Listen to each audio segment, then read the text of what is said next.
Frag Radio.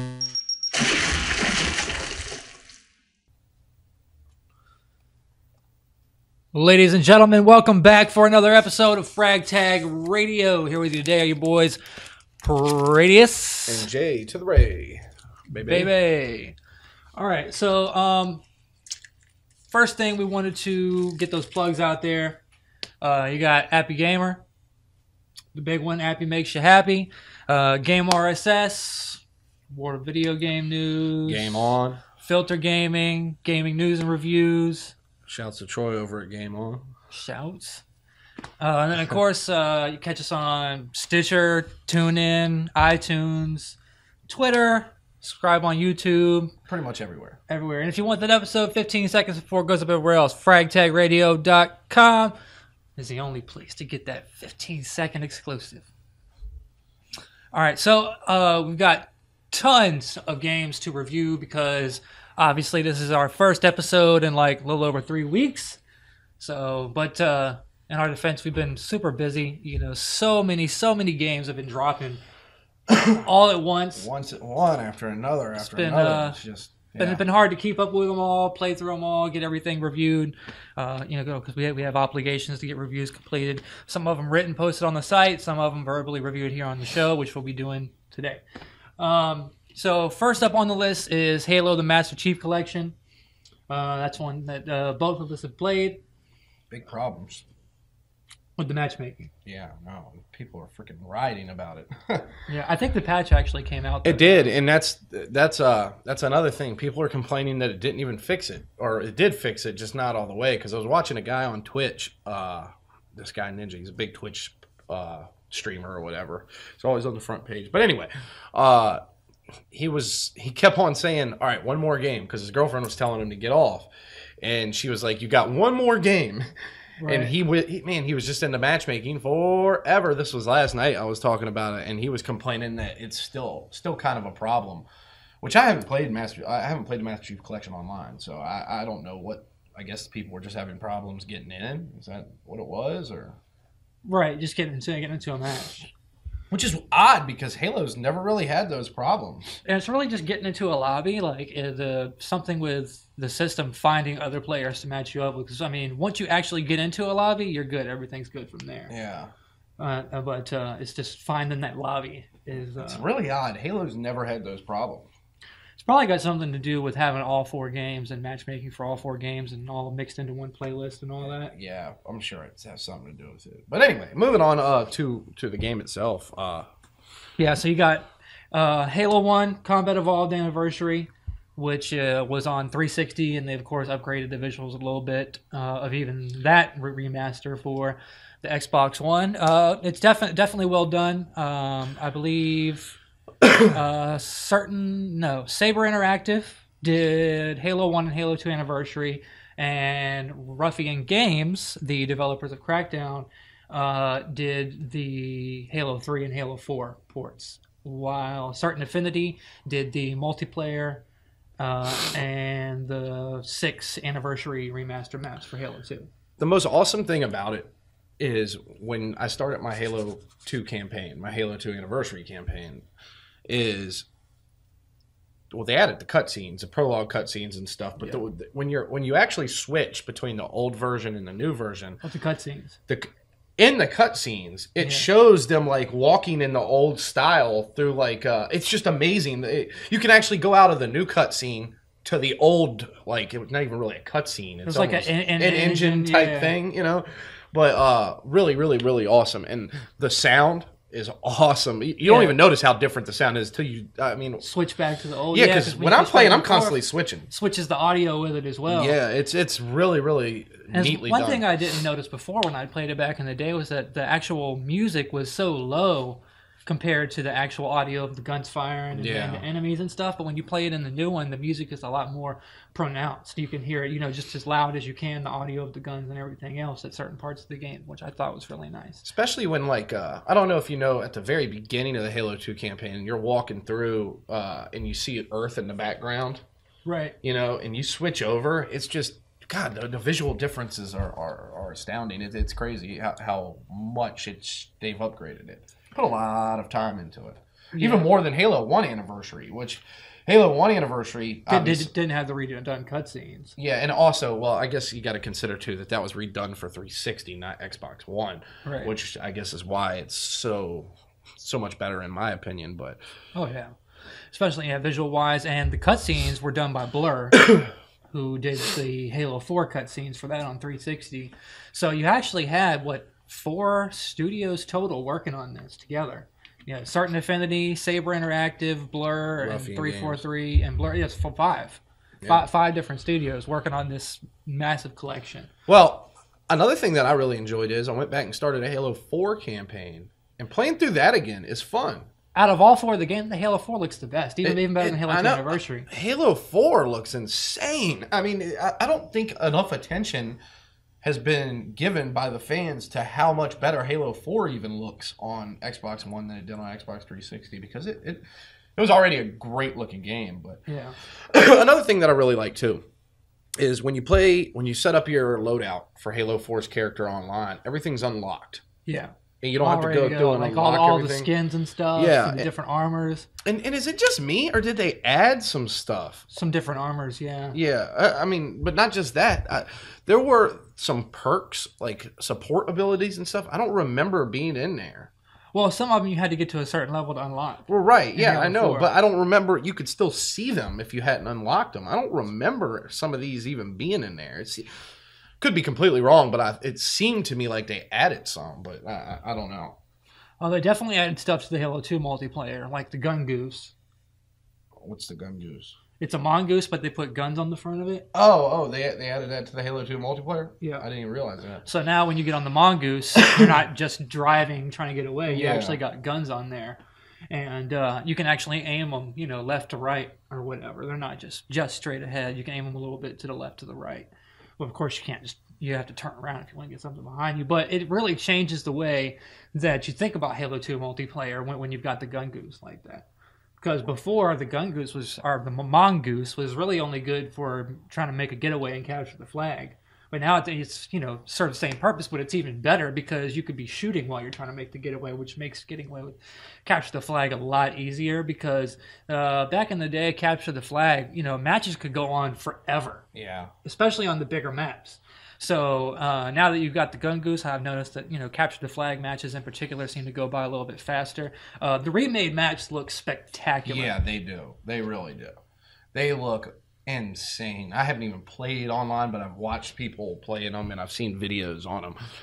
And they really do. They look great. Of course, they've still got the theater mode, which you can access across all 4 Halos. Any matches you play, save the footage, mess around with it, upload it. And then they've got the Forge from Halo 3, Halo 3's Forge, Halo 4's Forge, and they have a special Halo 2 Anniversary Forge, which you can use for the 6 remade maps. And they have 3 other maps that are only available in Forge, which are pretty much just blank canvases. Sort of like how Forge Island was in Halo 4. Mm-hmm. But that was just one map. But they put 3 of those in Halo 2 Anniversary. So you can make your own Halo 2 Anniversary maps, with the anniversary graphics and all that. And it's really well done. It's actually an improvement over Halo 4's Forge. Makes things a lot easier. Especially the navigation through the menus, trying to find what you want. Yeah, I never used the Forge. Kind of confusing in Halo 4's Forge, but they've kind of streamlined it with the Halo 2 Anniversary Forge. I've never used the Forge ever. Is it? I was wondering, is Firefight in it? No. I didn't think so. Because that wasn't in any of the numbered Halos. That was Halo 3 ODST and Halo Reach. Yeah. So. Oh, those are the only 2 that had Firefight? Yep. Oh, didn't realize that. Yep, ODST was the first. For some reason, I thought Halo 3 had a Firefight mode. I don't know why I think that. Well, Halo 3 ODST. That might be what it was. I might just be thinking of that. Yeah. Well, the whole campaign, obviously, for Halo 2 has gotten the anniversary treatment. Looks spectacular. We talked about the sounds, the new cutscenes. Obviously, the story is the same, but you've got the terminals in there now. Terminals are in there. Just like it was in the first anniversary, and there was terminals in Halo 4 as well. Yeah. So the only one mission missing terminals now, really, is Halo 3. Yeah. And I would imagine that we'll see a Halo 3 anniversary at some point. Yeah, and I really hope they add it as DLC for this Master Chief Collection, which would be nice. Don't know if we'll be that lucky. Well, because it wouldn't be that appealing, that big of a system seller, just Halo 3 Anniversary by itself. I don't see that doing. Well, Halo 2 Anniversary did well. But that's because it was. Halo Anniversary, Halo Combat Evolved Anniversary did well. Right. I think that's because it was the original. It had been so long, and it was on 360. Toward the end of the 360's life cycle, when the 360 was kind of starving for exclusives toward the end of the life cycle. Yeah. So that came out at a good time. I just think it would sell better if it came out as DLC for the Master Chief Collection, because by the time that happens, everybody's going to have the Master Chief Collection, so everybody would probably just download it. Yeah, and maybe they won't even do it either, because you're talking about they've already redone the 2 that were on the original Xbox. Yeah. So everything else is 360 or higher already. Yeah. So they might not even mess with an anniversary. For Halo 3, yeah. Very possible. Although I will say, out of the 4 games, Halo 3 definitely is the least good looking of them. Although Ruffian Games did redo the lighting in the game and some of the water effects, and upgraded the character models themselves, so it actually does look, a lot better than it did when it came out on 360 7 years ago. Yeah, it's amazing the difference between Halo 4 and Halo 3. Oh yeah, it really is. It's crazy. And they're both on the same console. That's what I mean. It was really the time gap of 7 years of what people were able to learn of how to maximize the power of the 360 between Halo 3 and Halo 4. Just take Perfect Dark. Yeah. The first real shooter that came out on 360. I mean, on 360, and you look at Perfect Dark and you're like, wow, that can't be a 360 game. Yeah, game did not look good. Yeah, that was up Conquer Live and Reloaded was an original Xbox game, but that looked just as good as Perfect Dark. Yeah, Perfect Dark looked like an original Xbox game. It did. A later cycle. And it might have even been originally intended to be an original Xbox. Yeah, very, very possible. Very possible. But yeah, so the Master Chief Collection, obviously you've got all 4 campaigns, the multiplayer, they've got playlists where you can just play Halo 4, just Halo 2, just Halo 3, or you can do cross playlists with Halo 3 and Halo 4, or Halo 2 and Halo 4, or you can mix it up however you want. Also, there are special playlists for the campaigns as well. Yeah, that's the part. Say you want to play only, like if you're a sniper type of guy, you could play the sniper playlist and play only the levels that were centered around sniping. Or if you like driving the tanks, you can do the tanks playlist, which will have you play through all the levels in Halos 1 through 4 that involve driving the Scorpion tank. Flying, they got one for driving the Banshees and stuff. So and there's a bunch of other ones too. Also, all the skulls come unlocked, ready to go. There are 3 or 4 that are locked that you have to unlock just by playing the game. There's also some DLC skulls that were. Yeah, but I would say 80 to 90% of the skulls are already unlocked, ready to go. As a total package, I mean, the amount of content you get in there for $60, it's pretty amazing. Yeah. I would say. Plus, you get Nightfall. Yeah. What do you think of Nightfall? And access to the Halo 5 beta. Yeah, which is a big one because you can carry your character over. It's almost early access to the Halo 5 multiplayer. Yeah. It's not even really a beta. And it's what, like 6 or 7 maps, and it's running for like 3 or 4 weeks. Yeah. Which is unheard of for a beta. What's crazy is. With Halo 5, they're going in the opposite direction of where they went with Halo 4 on the multiplayer side of things.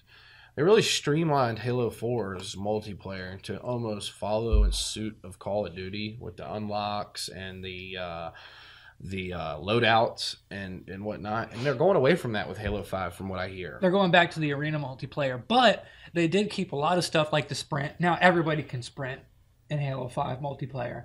It's not an ability that you have to equip. Everybody can sprint. But while you're sprinting, your shields won't recharge, which I think is a good trade-off. What else are they changing out from Halo 4's multiplayer? You can aim down the sights of every gun. Even the assault rifle, every gun has some sort of sight. That's good. On it. So it's super fast-paced. I think way faster paced than Halo 4 was. Well, the thing about it is, though... Aren't they going towards the? They're going away from the loadouts. There's going to be no loadouts, right? Well, you can still customize your armor and all that.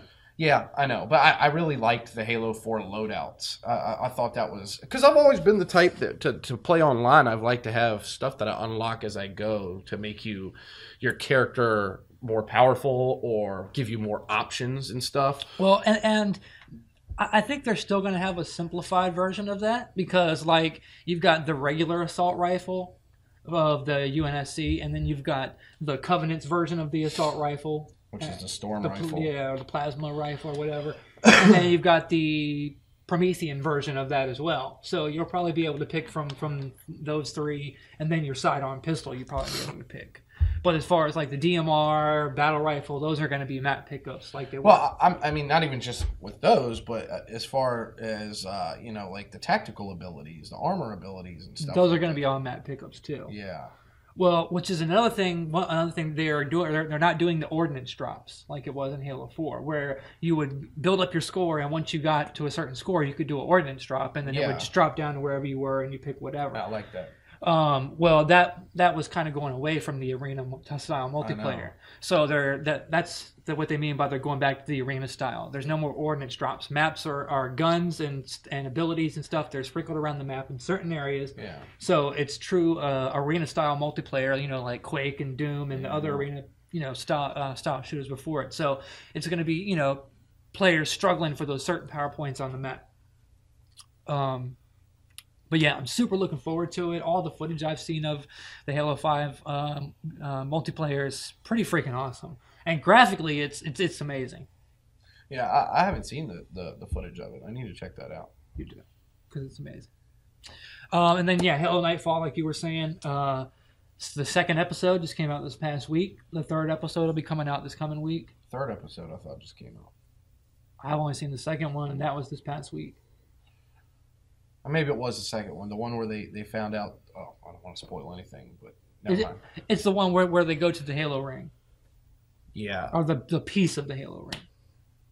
Yeah, I guess it is the second one. I've seen. I'm up to date on it, but what do they come out on Tuesdays? Tuesdays, yeah, I think so. All right, I guess for some reason I thought it was the third one I just saw. Yeah, but yeah, it's really well done. Wait a second, hold on. No, the third one's out. I haven't seen it. Yeah, you need to watch it, I think, because I watched the first two back to back, I believe. Gosh, I don't know. I'm so burnt right now. I don't know what I'm talking about. But let me ask you this: have they found out that they only have one ship yet? Yeah. Yeah, there's only one ship, and they know only two people can go back. Right. That's the third one, right? Because the first one. They didn't, the first one, they didn't go to the Halo ring. It just showed the kind of the intro with the bomb going off. The second one, they go to the Halo ring, they set off, and then they those things that are attracted to and they meet the two technology. guys. And they meet the two guys. The third one is when they're still running from those things, and they find out that their ship that they only have one ship now, right? Or one escape vehicle that carries two people. So it is three. You've seen the third one, right? Yeah. Okay. But yeah, so as far as quality, it's definitely well done. Yeah, it is. It is. I will say I don't. The guns look really good. They do. It's really awesome as far as the way it's done. I will say though that as far as the story itself, I'm not enjoying it as much as Forward Unto Dawn, as far as the actual story. Yeah, I think Forward Unto Dawn was a little more personal because it revolved around that soldier and his girlfriend or whatever. Yeah, and not only that, but it's just I mean this one has far higher production values. It clearly costs more to make. They put a lot more into the production of this one, but so far I'm just not that interested in the story as much as I was into Forward Unto Dawn. Not to say that I won't by the end because it could get better, but yeah. Well, I like the main character, the dude who plays Agent Locke, and I like the dude who plays the leader of the civilian squad who's with him. Yeah, whose daughter died or whatever. You're talking about the Cedrons, who was in the Spartan program or whatever. Yeah, and he was talking about how no one leaves the Spartan program, so he was wondering how he did that. Yeah. So he's pretty cool as well. Well, and I like the girl who is part of the Cedrons. And she's the only one who isn't talking smack to the Oni. She actually thinks they're all right. Yeah, because she wants to join them. Yeah. Yeah.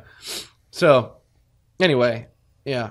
But yeah, consider all that stuff together. I would say 4.5 frags for the Master Chief Collection. And the only thing really holding it back from 5 frags is the fact that there's matchmaking problems. Yeah, I would agree with that. At launch. The other thing I was going to mention to you is Forward Unto Dawn is nowhere on the Halo channel. Yeah, it is. No, it's not. Yeah, it is. You'll have to show me because I have searched it up and down every single section. I watched the first 2 episodes. You're going to have to, because there's something wrong then, because I don't have it. I mean, I've went every single thing, every single tab from left to right, and it's not there. It's just not there. I don't know why you would have it and I wouldn't, because we both own the Master Chief Collection. I don't understand it. I even went into since I couldn't find it, I even went into the Master Chief Collection and went to the Extras tab and tried to find it there, and I couldn't. So then I opened up the Halo channel from the Extras tab in the Master Chief Collection. Still not there. Well, speaking of the terminals, whenever you access a terminal, it opens up the video in the Halo channel app. Oh, yeah. Okay. But, yeah, I don't understand it. There's no Forward Unto Dawn anywhere to be found on the Halo channel, and it doesn't make any sense. Because you had said it was under originals, so I searched originals, and then every day I've been going, because I want to watch it again. Every day I go to the originals and think, maybe it just wasn't up yesterday, and it's just not there. So you'll have to show me exactly where it's at, because I don't understand it. All right, so Magic 2015 finally came out for Xbox One. It's been on 360 for a while. It's actually console exclusive to Xbox consoles, 360 and Xbox One. Although you can also get it on PC, iOS, and Android. But console-wise, exclusive to Xbox.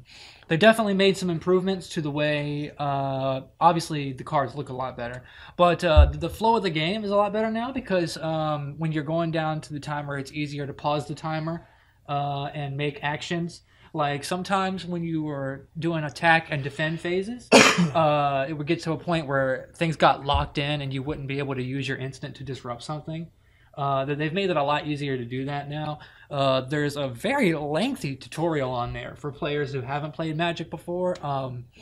I've been playing Magic for years, and I went ahead and played through the tutorial anyway. And it's, I think, 6 or 7 games worth of tutorial, but they really, get down to the fine stuff and tell you about everything and how it works. So if you haven't played Magic, I would say definitely check out the tutorial in 2015 because they did a really good job. There's even a chick who talks to you while you're playing the games in the tutorial and tells you about the cards that you're using and why you would do this or why they would do that. And it's really good at explaining stuff. The multiplayer is really good. You can bring any of your decks from the single player over into the multiplayer. The deck builder from Magic 2014 is in there, but they've kind of upgraded it a little bit to make it easier. And you can auto build your deck now if you want, to supposedly, for the best if you're not really familiar with building decks. But obviously I like building my own. And that same meter from 2014 is in there letting you know how powerful your deck is based on how many creature cards, how many spells, and how many lands you have in there. There's also an expansion out, the Garrick's expansion, which adds pretty much like another campaign onto there, and a couple more decks as well. It's just, if you like Magic, you're going to like Magic 2015. If you're not into card games or you played Magic before and weren't really into it, I don't think 2015 is going to change your mind about it.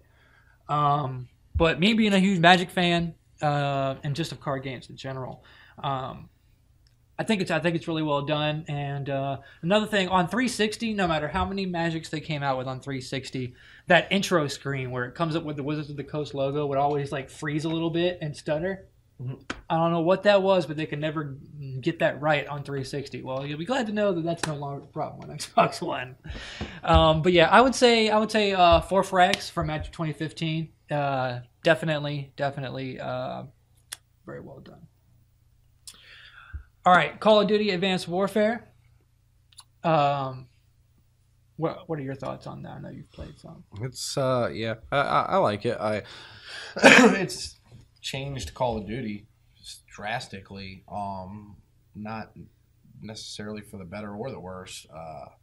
I mean, I guess for the better if you're looking for that sort of change. But if you really just like the regular run and gun gameplay, I don't know that you're going to be a big fan of this one. I am. I like it a lot. But speaking from a couple close friends who are huge Call of Duty advocates, they don't really like this game simply because it's changed it. Like one of my friends says they've made Call of Duty Halo, which doesn't have any justification whatsoever, but he doesn't like, he likes games that are really grounded and more realistic, and I guess that's something that doesn't appeal to him. But anyways, from a personal standpoint, I like it a lot because I feel like Call of Duty needed a big change, and it needed something, different about it. They've also gone really in depth with the customization on this one. Yeah, that's one of the best parts of the game is that they've kind of taken the squads from Ghosts and built on it to where now you don't have 9 soldiers you're building, you just have 1, but you can customize everything. And the ordnance drops where you can get the modded guns, sort of. Yeah, it's almost like a loot system because they've got common, uncommon, rare, and like legendary, but it's like professional and elite. Yeah, it's rare and legendary. Yeah, it's definitely kind of it's cool. I like it. It gives you some extra stuff to collect other than what you're unlocking. And if you get stuff that you don't want, you can sell it back. Yeah, it's a good game. It needed a change. It's one of the most interesting Call of Duties in a while that I've played. The exosuits definitely change the way you think about Call of Duty. They do, and I like how the exosuits, which I was trying to explain to my roommate, are essentially just the equipment on a suit. Like the trophy system's one of them. And he was trying to argue that it wasn't, but it is.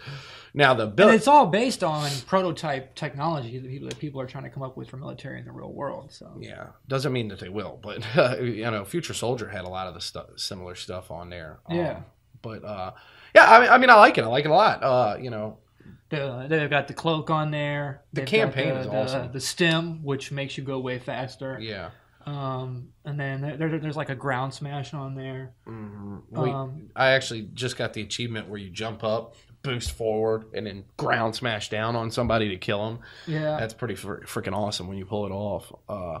But yeah, the campaign is one of the best Call of Duty campaigns ever. Oh yeah, that's where the game really shined for me. I haven't really, spend as much time with it as I would like as far as the multiplayer, simply because of the other stuff that's come out that I've kind of pulled my attention away from it. But at some point I would like to get back on there, and because I used to play Call of Duty online a lot. It was really one of the only games I played online competitively a lot.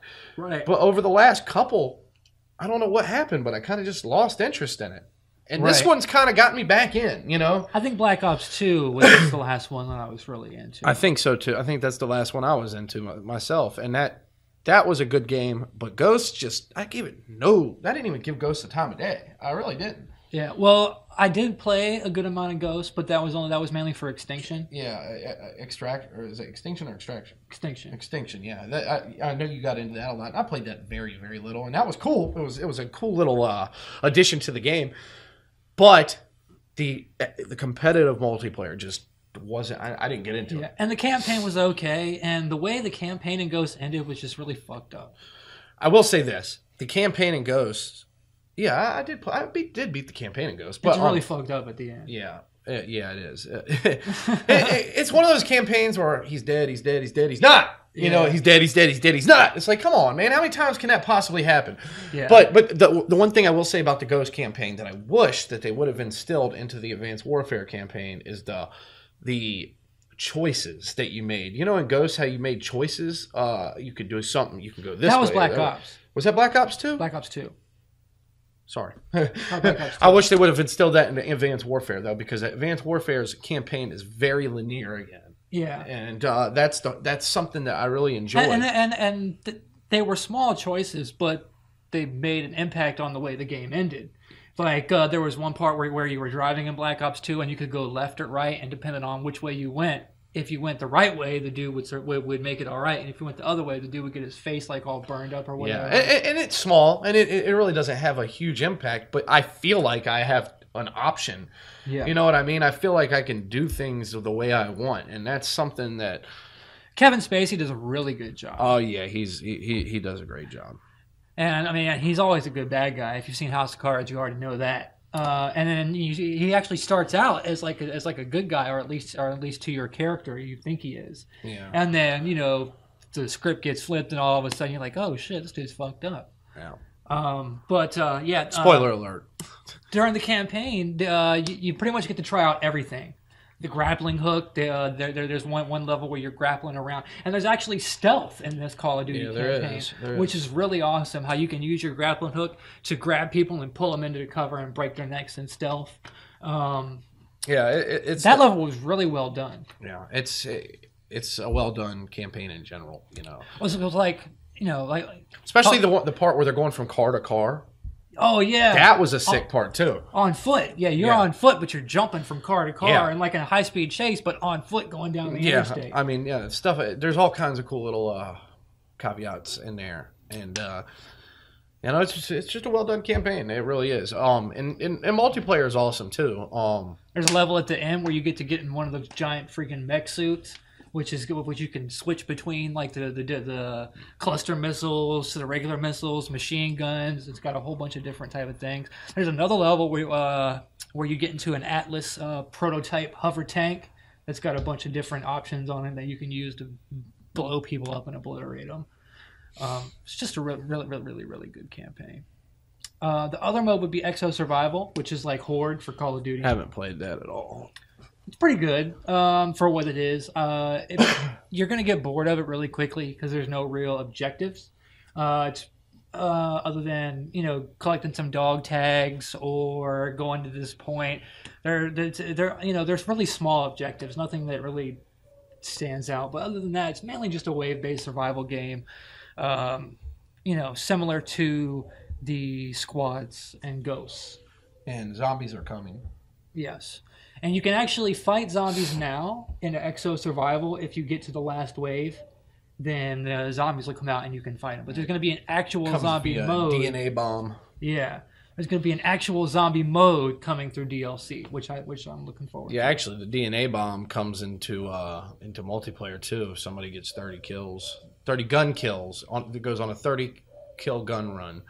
The DNA bomb will come out and kill everybody. But unlike the nuke in the past Call of Duties, it doesn't end the match. It just kills everybody and then brings them back. Right. And I think a lot of people are happy about that. Yeah, I'm sure they are. Because the nuke was pretty gay before, and you're in a match and it would just end because some random great player decided to end it. Well, the other thing is, I believe the nuke included kill streak kills. This is just a gun run. Right. Only a gun run that you can go on. So, also, if you are Call of Duty purist and you want to play Call of Duty in its purest form, like the other Call of Duties, they have a classic playlist. They do have a classic playlist, and that's without the exosuits. So that's what my roommate plays all the time. So you can kind of get away from the exosuit stuff if you don't want to go that route. So. Yeah. So even if you like the old Call of Duties, you can have a great time with the campaign and the classic playlist, which the classic playlist has all your favorite modes: search and destroy, hardpoint, and team deathmatch, of course. It's the same thing. It just takes away your exosuit abilities, like the boosts and the strafes and stuff like that. So yeah. Awesome. Well, so next up, Walking Dead Seasons 1 and 2 and Tales of the Borderlands. So Walking Dead Season 1 and 2 I won't spend too much time on. Obviously, we've all played it on 360. Now it's on Xbox One. Same game. Yeah, same game. Just want to point out real quick before you go any farther, that Walking Dead Season 1 and 2 were just on sale, and they still are on sale on Xbox One right now, and I don't know how long that's going to be, but you can pick up both seasons for $24. Both seasons for $24.99. So plus the 400 which is days. usually the price of one season. Yeah. So it's pretty much buy one season, get one free. You can get and you can also get one season for $12.99 or $14.99 or whatever it is. So yeah, but there's no new content as far as that goes. The colors do look more vibrant to me on the new console, and there's less jaggy edges. Everything is real smooth where it needs to be, sharp where it needs to be. It's not a game that is a real visual game anyway. You're not playing Walking Dead for visuals, so right. So it's Walking Dead Season 1 and 2, and it's on Xbox One and PS4 now. That's all there is to say about that. So if you haven't played Walking Dead before Seasons 1 or 2, I would definitely say now is a great time to get into it. Yeah. If you missed it on 360 or just didn't think it was going to be a thing for you, all the Telltale games are great. Even The Wolf Among Us as well. Wolf Among Us is awesome. Yeah. And that's also now available on Xbox One. And Tales from the Borderlands. That's the new one. And just before we even cover that, we will just break the news that if you haven't heard already, Game of Thrones is coming out this week. Yes. It's going to be a good time. Cannot wait. I am the biggest Game of Thrones show fan in the world. I love it so much. And I've been looking forward to this. The best part about it is, too, the game is canon. It is canon as far as there is a House Forrester, which is the characters that you're playing. But they took a family that wasn't as prominent in the shows, and George R. R. Martin actually helped out, and so did his assistant, and as far as making this game, so that the characters, the Forrester characters, they're real. There is a House Forrester, and they are bannermen of House Glover, who is bannermen of Robb Stark. So you can, or the Starks. So there's a lot of stuff that's really canon to the show, so it's a good way to expand upon your lore of Game of Thrones. So anyway, Tales from the Borderlands. Had to throw that out there. No, you did. All right, so Tales from the Borderlands, actually, episode 1 is a lot longer than your average Telltale episode. I would say all the Walking Dead, Wolf Among Us episodes were about an hour and a half each, maybe an hour and 45 minutes. And this one is like 2.5 hours, maybe even 2 hours and 45 minutes long. You actually play as 2 different characters. You play as Rise, the guy. Rise, yeah. And he is. You actually work for Hyperion, and you're trying to screw people over to make your way up the corporate ladder. But something ends up happening to where you actually get screwed, and then you're on this wild goose chase to try and get a vault key. Pretty much. Zero makes an appearance. Yep, in the first episode. You'll meet up like with a bunch of the bandits and the psychos, and the way, obviously, Borderlands is a game that's usually centered around combat. Mm-hmm. So they actually did a good job of bringing that into the Telltale style setting. They also there's a currency, right, which is something new. Yeah, you can, like, different things you find, you can search and get money, and there's certain parts in the game that where you can spend that money. Like there's one part where you're trying to blend in with the bandits, so you can and you get to buy a mask. Yeah, you buy a mask. I don't want to spoil anything, but that shit is funny. That whole sequence is funny. Yeah, it's pretty hilarious. Your character, the guy, he's like a real doofus. Yeah, he is. But you also meet up with these 2 sisters, and you play as one of the sisters as well. And she is really smart, and also pretty sarcastic too. And she's a con artist. Yeah, which I like about her. So, long story short, the way they do the combat is you have one of those bots from one of those giant Hyperion bots. You can call it in. To come in and fight for you, and then you can choose. You can actually equip it with missiles or machine gun or defense shield, and the scene will play out a little bit differently based on how you equip the bot. Obviously, you can still pause the game during sequences where you have to make a decision to pause the timer. But you couldn't do that in the Fable or Wolf Among Us. If you remember, you haven't been able to do that for a while. I did it on 360. Yeah, you used to be able to do it on the original Walking Dead or whatever, but the only way you could do it on the last ones is to bring up the guide. Right, on the overlay. Yeah, that's how you had to do it. You couldn't just press start to pause it though. Yeah. That was like the cheap way of making your. Yeah, well, I guess since there is no way to bring up the overlay on this one, they put the pause back in because you can pause the game during any decision. Oh, you can? Yeah. Oh, I didn't realize that. Yeah. So. And there was a couple decisions that I felt were like really big, so I wanted to think about them for a second. Because, Telltale, when they usually give you less time for the really big decisions. Yeah, they want you to, and that you see that meter closing in, and you're like, Yeah, and then sometimes you make a decision and you regret it like right after you make it. So yeah. I don't like doing that. So, for what you get, like I said, it's a huge episode. Oh, well over 2 hours, 2.5 to 2:45. The story is really, really good, which I was worried about because, Borderlands was always kind of funny, But And it has that Borderlands charm. Yeah, but I wouldn't say I ever thought of Borderlands as a story type game. They tried to make it so in Borderlands 2. Yeah, well, and that was really only because of Handsome Jack, because he was funny. Yeah. You know, I never came home to work when Borderlands 2 came out and thought to myself, man, I'm going to get down on Borderlands and get in that really good story today. You know, it was more about, man, I can't wait to get on there with my friends and blow some stuff up and get some loot. Yeah, that's pretty much what it's about. So, you know, they did a good job of actually making, taking that Borderlands universe and making a good story out of it. Yeah. I would say 5 frags. First 5 fragger of the day for Tales from the Borderlands. Also, the season pass is up, so if you play it and you like it, you can pick up the season pass and get all the other 4 upcoming episodes for a single price, which I think is like $20. Yeah, I'm sure they'll do the same thing with Game of Thrones too. You'll be able to get all 6 episodes. So yeah, 6 episodes for Game of Thrones because it's better than everything else. Might be. Let's see. Grand Theft Auto 5 re-released for Xbox One and PS4. We don't have to spend a lot of time on this one because everybody's played Grand Theft Auto, but what we can say is the additions that they've made are really, really sweet. First person's awesome. First person is really, really awesome. It completely changes the way you think about playing Grand Theft Auto. Yeah, and what I like about it is when you're playing first person, you're playing the campaign in first person, and that's really what first person's there for, the campaign.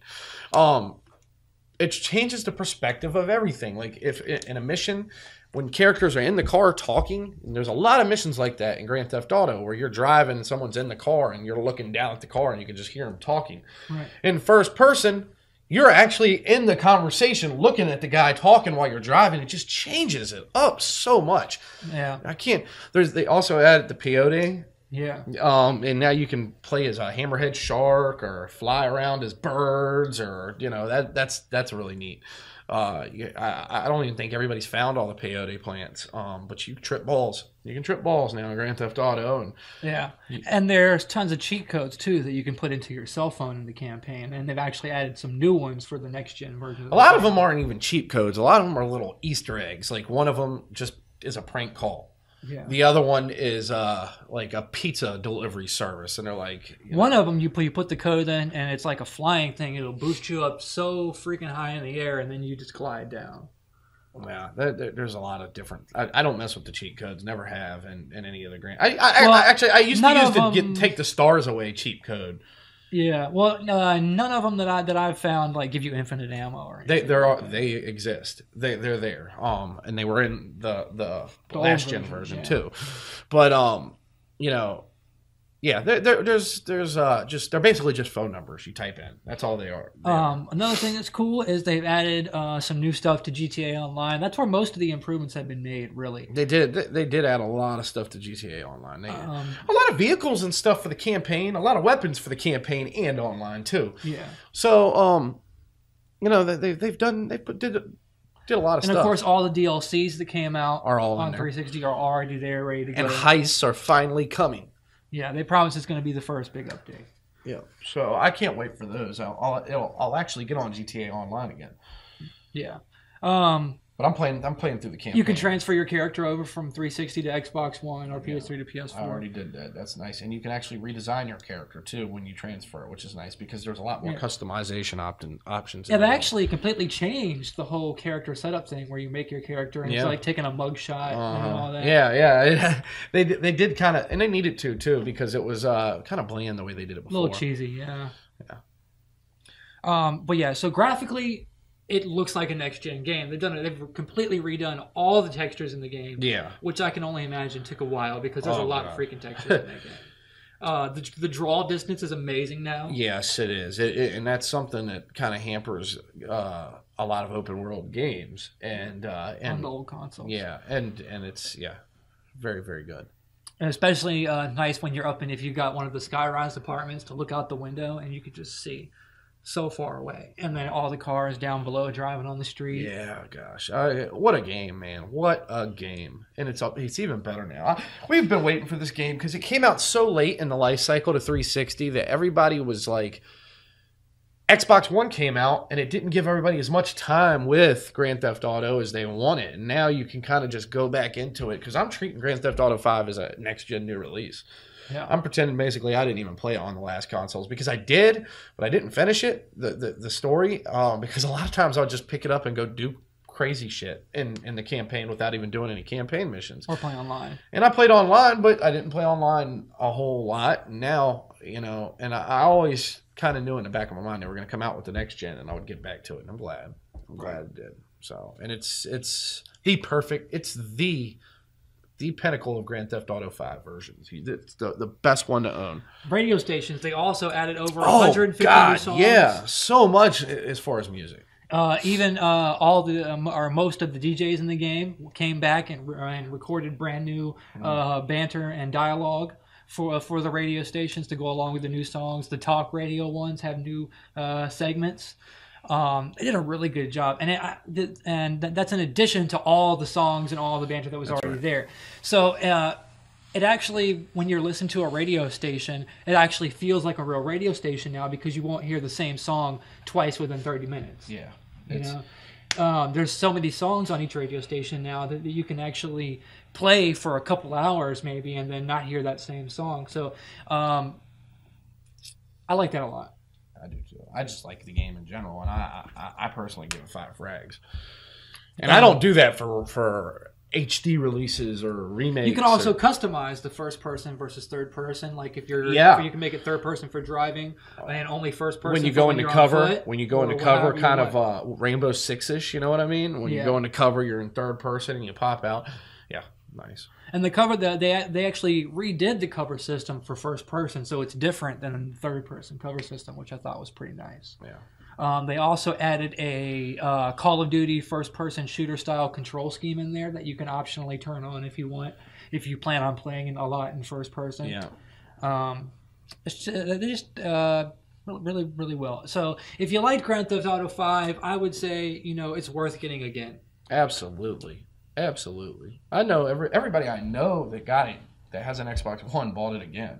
Yeah. It's crazy. Because it's just that awesome of a game. And I can only hope that the next thing we hear from Rockstar will be Red Dead Redemption 2. I hope so. And not Bully 2. No, not Bully 2. We don't want Bully 2. I mean, not that Bully was a bad game, but we were right. Red Dead Redemption 2 on next-gen hardware, or current-gen hardware as it is now, would just be amazing. Yeah, God, what a game Red Dead was. I don't think people truly appreciated how awesome that game was when it came out. It was before its time, man. There's still people playing that game online to this day. I'm sure there is, and it's that good of a game. Yeah. One of the first games where you could hunt things openly. Now it seems like every game does that now. Yeah. But that was one of the first ones you could just go out and hunt and craft. And it's going to be a big part of The Witcher 3. Dragon Age. I mean, every game does it now. Grand Theft Auto. I mean, they all do it. Far Cry. But yeah, Grand Theft Auto 5 frags all day. Absolutely. Which brings us to possibly Frag Tag Radio's Game of the Year. We'll be doing our rewards, our 2014 rewards episode next. That'll probably be our last episode of the year, so look forward to that in a couple weeks. But yeah, Dragon Age Inquisition. Yeah. You're the biggest fan, so I'll let you start out.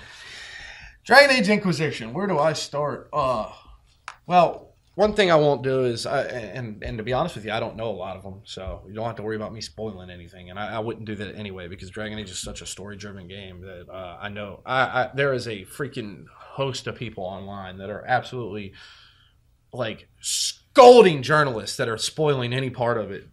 All you gotta do is go to the comments section of certain sites, and if there's a Dragon Age article about, like there was one about how to get your power rep up. And there wasn't even really a spoiler in there, and the comments section was a absolute freaking bloodbath. So anyway, I won't go to that route, so you can listen safely. But I will say that the parts of the game that they've really improved over Dragon Age 2 are, they went back to Origin as far as you can put anything on any character with the exception of Varric. He has to have Bianca. Has to. Well, you can equip him with daggers. You just can't give him any other type of bow and arrow. Oh, okay. I didn't realize that. So there you go. Yeah. But as far as, if you remember in Dragon Age 2, the party members all had their own armor, and you could upgrade those armor with little upgrade pieces and stuff, but you couldn't do like Dragon Age Origins and put, you know, your whatever suit of armor you have. Yeah. So that's a big plus. You can also, they went back to the artificial intelligence to where you can customize how each of your party members plays when you're not using them, but they streamlined it significantly, which I like and I don't like. I like it because it's easy. Basically, you can go to each of your character's abilities and you can make them preferred, enabled, or disabled. So you can say, okay, when I'm not using them, they will not use this ability. Or you can make it preferred to where they use that ability above all else. Right. So that's, but in the previous Dragon Ages, what you would do is you could go and say, in this situation, this character always uses this ability. When near a high-level boss, man, you could go through and just set your character up to play exactly how you want it. Now, I'm sure very few people use that like I did. I mean, I went in and spent hours setting up each party member, and it's still there. Like you can make it to where this party member will use a health potion when their health goes below 10%, or when their health goes below 30%, or they'll use a Lyrian potion when their mana goes below 30%. And you can set up that stuff. You can also set up each character to protect. Yeah, I think that's the only part about the game where they took a step backwards. Yeah, you notice that they did do that. They was setting the behaviors for each character. That's the behaviors. That's the word I was looking for. But yes, and it's still there. It's just not as robust. But if you notice, a lot of those and the other ones were centered around abilities. Well, now that's under the tactics section where you can prefer it enabled. Right. But I agree. If they'd done it a little more in depth, it would have made certain things easier. Especially in the parts of the game where you have to do puzzles. Like there's some dungeons you go into where you have to have multiple party members doing different things. Right, yeah. And it's hard because whatever character you are, all the other characters start walking toward that character. You have to use the commands, the hold your position. Right. Yeah. And then so it gets annoying sometimes because you pretty much got to go into the tactical view and set everybody up to do the different things. That's right. And then do the hold position. But even then, it seems like sometimes people forget what the hell they're doing and they just start walking towards you. And I'm like, God damn it, I told you to go over there. Yeah. But yeah, they did take the behaviors. That's one area where they cleaned up, I guess you could say, and streamlined it so that everybody could access it. But I like the options that I used to have. I mean, yeah, they could have had a streamlined version of it and a more advanced version if you wanted to do that. Sure. And you could turn behaviors completely off to where the AI will do whatever. They'll just run amok. But that is the one area that I noticed that they did kind of, go the streamlined route like they did with Dragon Age 2's whole game. However, I love the fact that all your characters you can go through and just make their abilities the way they want. And they all have their own specializations that they get. And it's like, essentially, if you could make your character and then you could play as Varric and just pretend Varric was your character. Each character will get more specializations as the game goes on. Yeah, and Dragon Age has always been good about upgrading your characters, and when they went away from it in Dragon Age 2, it was frustrating because it's not just about upgrading your character; it's about upgrading all of your party members. Yeah, and that's something that I enjoy doing so much because, like I said, if you wanted to play the whole game as Varric and pretend Varric was your character, you could. Yeah, so yeah, they went back to that robust character building system, upgrading system, and abilities, all that for every character. Another thing that I really, really, really love is the streamlining of the potions, the way the whole potion system is built. They put grenades, tonics, and potions all into one system. In previous games, for instance, Dragon Age Origin, I don't think I used a potion other than a health potion or a grenade or a tonic throughout the whole damn game because it was buried in some menu in the inventory, and to use them you had to go into your inventory and use them that way. Right. Well, now they've put them into the command screen and you can load 3, and you can just, they're almost hotkeyed, I should say, to where you can use them, and you can only equip 3, so you got to think about this character should carry this one, this character should carry this one, and it makes tonics and grenades a lot more relevant. I mean, be honest, have you ever used a grenade in Dragon Age before Dragon Age Inquisition? No, but they're super powerful in Inquisition. I know, and it's awesome because it makes you. It's actually useful now. right? And you will also get upgrades for characters or items they can wear that will increase that. Yeah, I know. Yeah, how many they can carry to you, like potion spells, grenade belts, that's right. and then that'll let you carry more. And some characters have abilities that they can unlock that'll let you carry more. Or there's an ability you can actually unlock at the Inquisition table that'll affect all your characters that allow you to carry more potions. And there's also you can upgrade the potions through the botanist or whatever, the apothecary. Right. So to make them more potent. That's right. And that's cool. It's so cool, man, the way they did that, because they made potions, tonics, and grenades relevant. I love that. Yeah. Another great area that I like is the crafting system and the way you can put arms and legs on all of the suits of armor now. And I've kind of noticed that building armor works out really well. You can make really powerful armor, but weapons, you can find weapons that are more powerful than the ones you can make. Early in the game, I could make weapons way more powerful than anything I could find. But I'm starting to find weapons that are way more powerful than anything I can build. As you keep playing, you'll find schematics for rare and unique weapons that you can craft that are super freaking powerful. Okay, cool. So, especially once you get to the part where you get to Skyhold and you can start adding runes to your weapons, which will add fire damage or corrupting damage or whatever. And then you get a schematic for a purple unique sword. You craft that; it's already super powerful. And then you put a rune, and then you put a grip rune in there, and a grip, and a pommel, and it's pretty badass. And I like that too, man. Dragon Age has always had crafting systems, but not like this. They've went the extra mile here, and it's like making pies in Fable. So another area that is content. The amount of content. It's not an open world game, but I'm almost glad it's not.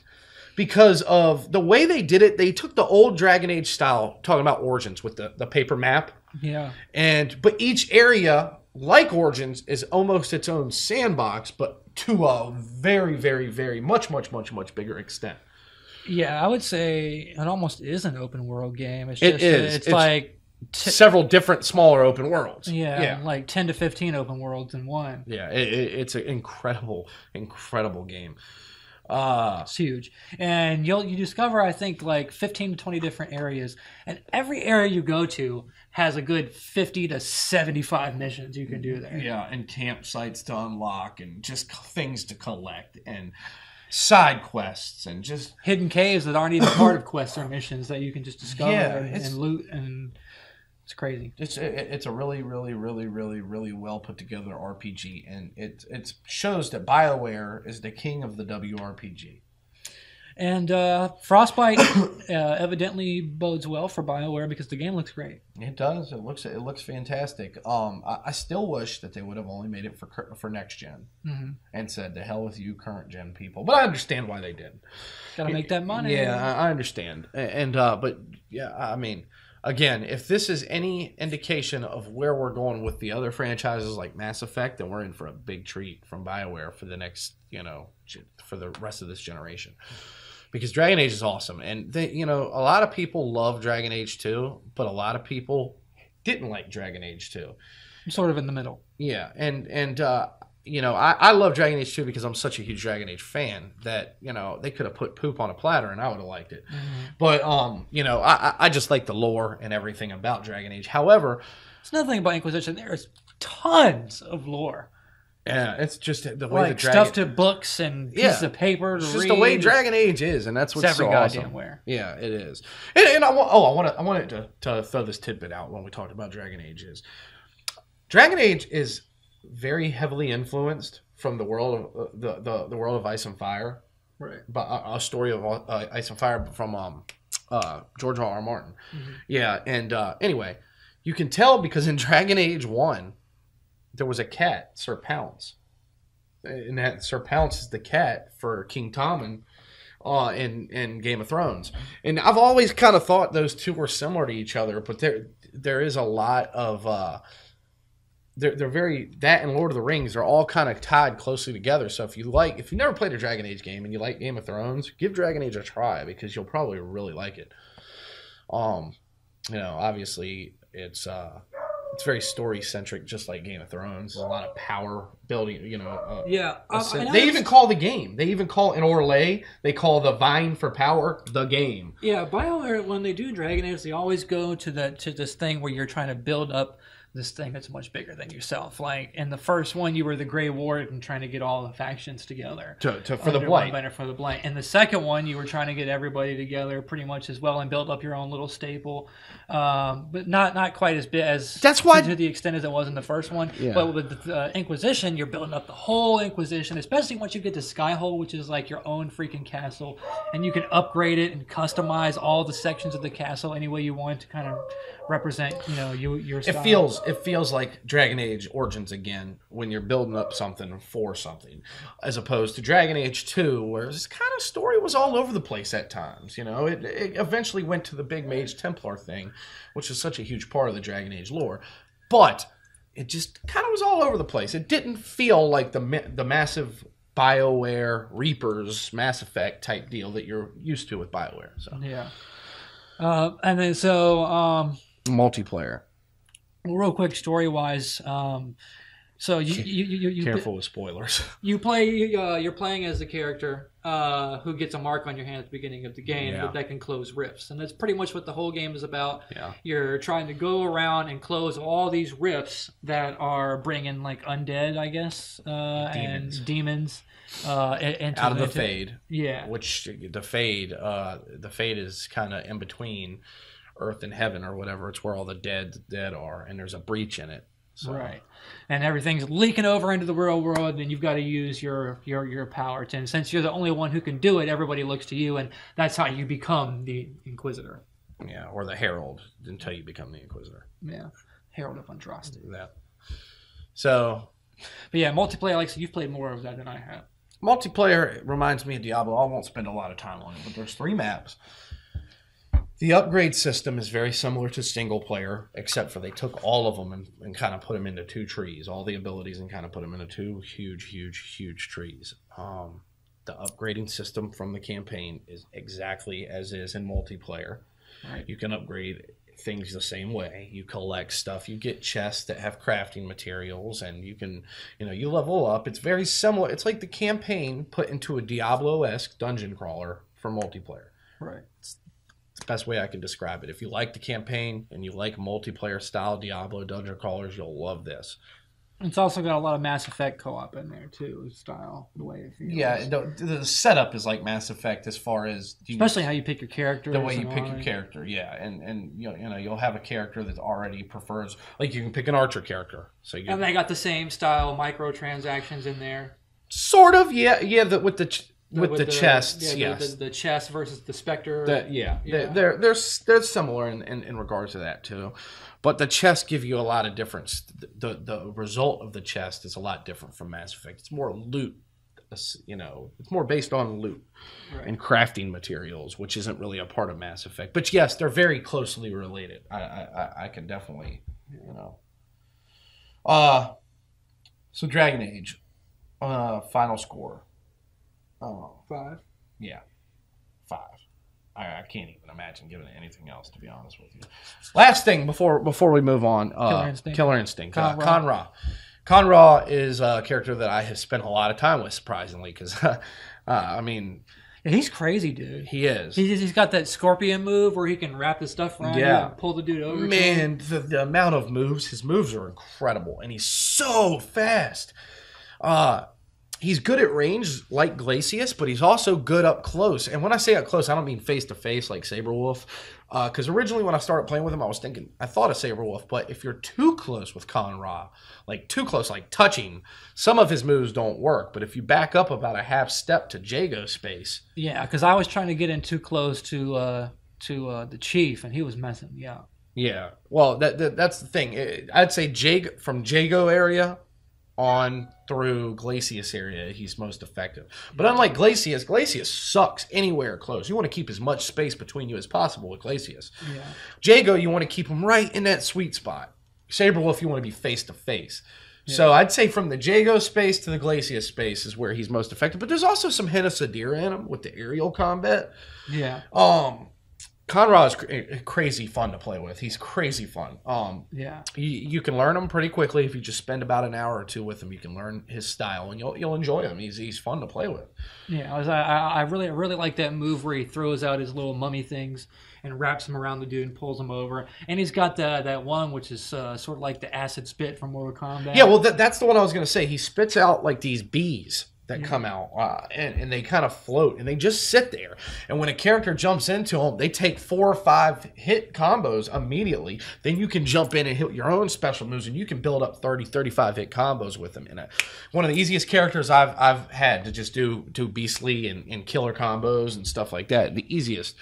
Because essentially, you have to know what you're doing with each character to do that, and it doesn't take learn to learn Conrad to do that. And that's what's so fun about him. My favorite addition of season 2 so far. You know, even more than TJ Combo and Maya, and I like both of them. You know, I like all 3 of the season 3. They're 2 characters. Yeah, all 3 of them have been great so far. Yeah, in their own way. Yeah, they really have. I mean, Killer Instinct's only getting better. What a game! What a game! I just wish they would hurry up and add those arcade modes for the new characters. Me too.